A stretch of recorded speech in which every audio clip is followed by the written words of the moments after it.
Bonjour à tout le monde. C'est la fin d'une affaire judiciaire triste et intrigante. Elle a commencé il y a près d'un an. Des malfrats se sont introduits au domicile d'un collectionneur de cartes Pokémon habitant en Bretagne. Ils l'ont brutalement tabassé pour lui dérober sa fabuleuse collection. Certes, ils ont été punis, mais une grande partie du butin n'a pas été retrouvée. La victime explique avoir consacré toute sa vie, toutes ses économies à sa collection, et suite au traumatisme, la victime est suivie de façon psychologique. Les commentaires des internautes ne sont pas toujours des plus positifs. Certains ironisent sur le fait de consacrer sa vie à une collection de Pokémon.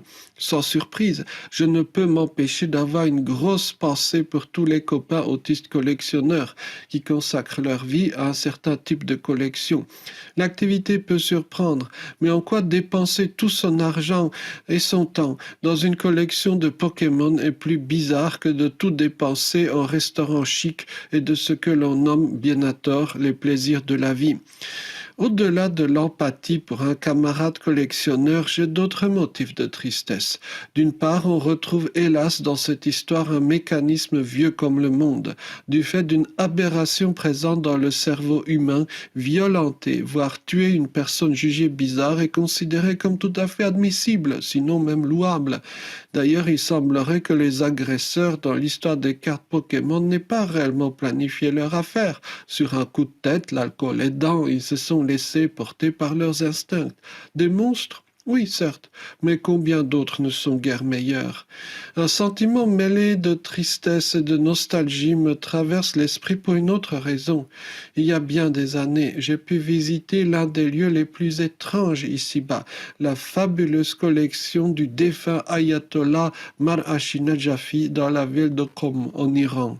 Pour le dire en deux mots, c'est l'histoire d'un homme qui a consacré toute sa vie, tous ses moyens, toute son énergie, à assembler une fantastique collection de livres anciens dans toutes les langues, laquelle collection est devenue, de l'avis de beaucoup, l'une des merveilles de ce monde.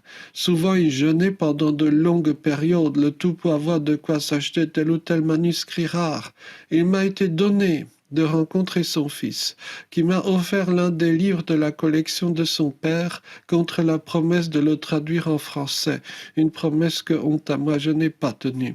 Il ne m'appartient pas de juger les collections, encore moins de prétendre juger les humains. Difficile toutefois de ne pas en arriver à un regret. Si seulement notre civilisation d'extrême Occident offrait un cadre culturel permettant aux tendances naturelles des humains, collectionneurs ou pas, de cheminer vers le haut. Aristote, au début de sa métaphysique, énonçait la phrase qui devait marquer les étudiants durant 2000 ans. Tout être humain aspire au savoir. Fin de citation.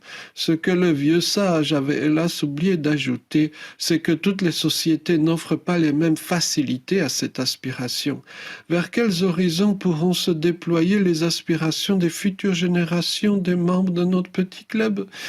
À eux d'y apporter une réponse. Merci beaucoup, à bientôt.